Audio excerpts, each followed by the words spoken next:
Okay, so here's you. You have quite a large head. I think you got stung by a bee or something.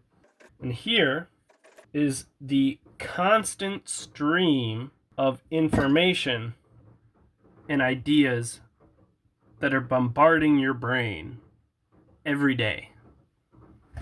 Oh, and that's Oliver. For a lot of us, a lot of the ideas we encounter come at us from our feeds on our phones, but they also come from many other sources.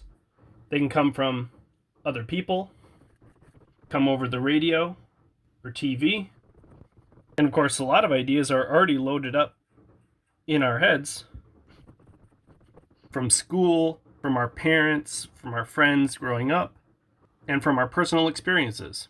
And I would argue that so much of the information that we're exposed to is not accurate and is not built on creating an accurate perception of reality, but instead in manipulating our thoughts, in our beliefs, and consequently our words and behaviors towards certain agendas that don't necessarily benefit us.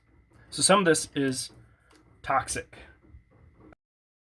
So what are we going to do? Are we just going to have to go live in a monastery, become a monk, give up all connection to the outside world? There is also a lot of gems, hidden gems of information too, that can be available to us. So how do we sort that out? Well, the mind isn't just a passive instrument for absorbing information and then spitting it back out. It's a tool that we can hone. But we can develop critical thinking skills that essentially create a strong filter in between this bombardment of ideas that are coming at us all the time, ideas and claims, propositions, and try to do a better job of only allowing the gems through and keeping out all the bullshit. And then, if we are a responsible information citizen, then when we start broadcasting, well, there should also be a filter on what we say, right? It's a kind of a different filter. If we've honed our tool, which is our mind, properly, then we're putting out basically a filtered and hopefully less polluted stream. Basically, true and accurate ideas and representations. That's the collective project that I believe in, that we're all a part of here and should be striving towards. But many of the loudest voices these days don't share those values, don't share that same intention, because they have ulterior motives. Because, of course, there are benefits to be gained if you can control people, control people's minds, control the ideas they hold, the narratives they believe, and the words they say, and the actions they take in the world. It's just like how our food supply right now is heavily polluted, and if you're not somewhat intentional about what you take in, then the food that's supposed to be nourishing you is going to be actually making you sick and potentially killing you. So it requires discernment about what ideas and claims and beliefs we accept.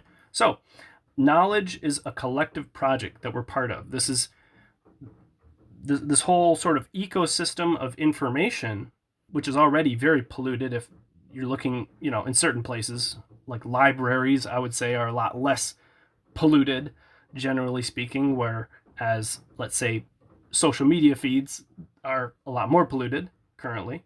Deciding actually where we go to get our information is one of the tools we have. We don't have to even necessarily bombard ourselves with quite as much. There's always going to be some. So we also need additional filters to filter out the bullshit. Everything is swimming in bullshit.